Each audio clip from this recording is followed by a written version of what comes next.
సిగ్గు లేకుండా అడగాలి. లూకా సువార్త 11వ అధ్యాయము 5వ వచనం నుంచి 10వ వచనం వరకు మనం చదువుకున్నట్లయితే,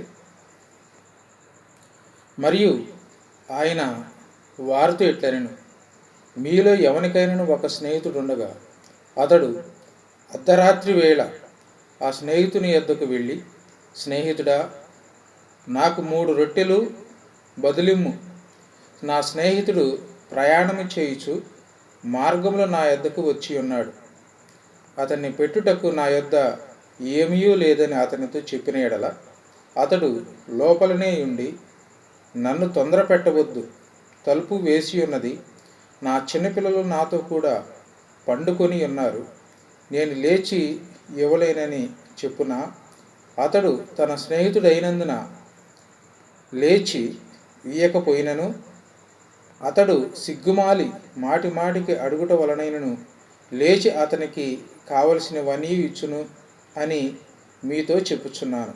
అటువలే మీరును అడుగుడి, మీకు ఇయ్యబడును.